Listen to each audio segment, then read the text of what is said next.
The Tale of Tom Kitten by Beatrix Potter. Once upon a time there were 3 little kittens, and their names were Mittens, Tom Kitten, and Moppet. They had dear little fur coats of their own, and they tumbled about the doorstep and played in the dust. But one day their mother, Mrs. Tabitha Twitchit, expected friends to tea, so she fetched the kittens indoors to wash and dress them before the fine company arrived. First, she scrubbed their faces. This one is Moppet.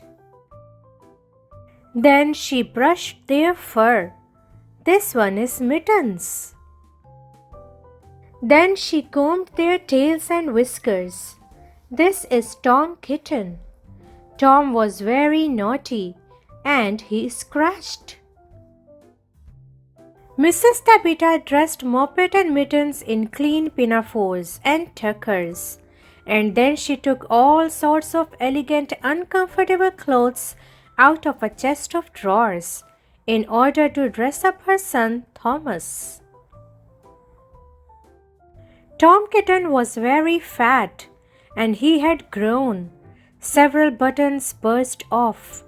His mother sewed them on again.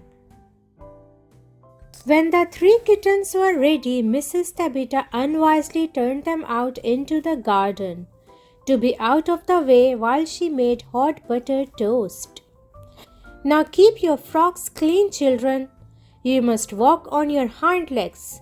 Keep away from the dirty ash pit, and from Sally Henny Penny, and from the pigsty and the puddle ducks. Moppet and Mittens walked down the garden path unsteadily. Presently they trod upon their pinafores and fell on their noses.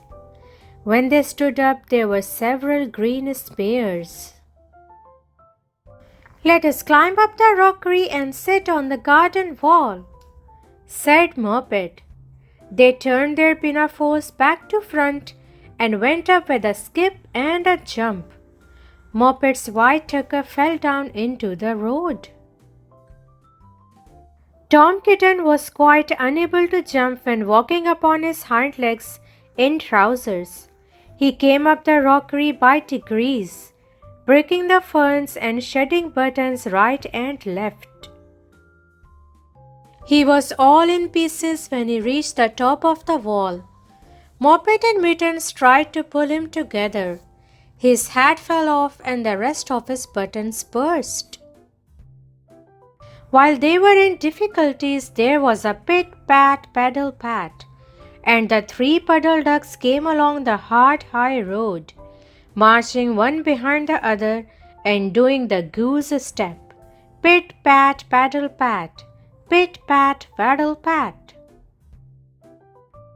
They stopped and stood in a row and stared up at the kittens.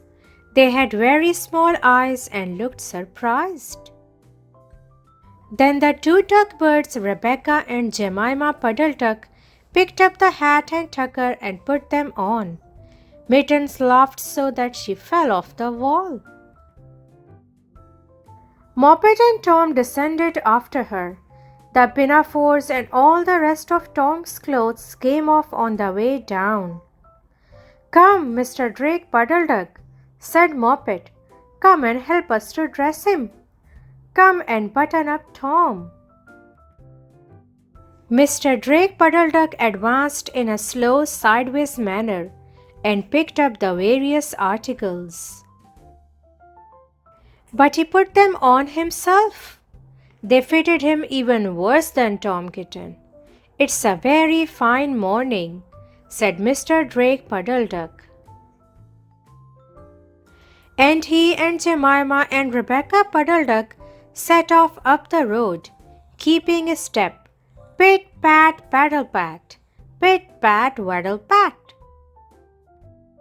Then Tabitha Twitchit came down the garden and found her kittens on the wall with no clothes on. She pulled them off the wall, smacked them, and took them back to the house. My friends will arrive in a minute, and you are not fit to be seen. I am affronted, said Mrs. Tabitha Twitchit.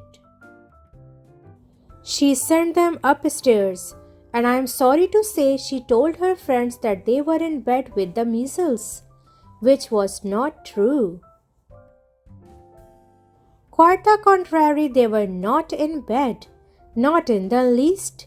Somehow there were very extraordinary noises overhead, which disturbed the dignity and repose of the tea party.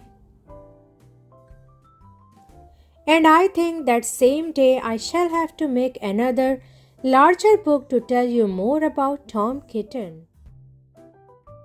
As for the puddle ducks, they went into a pond.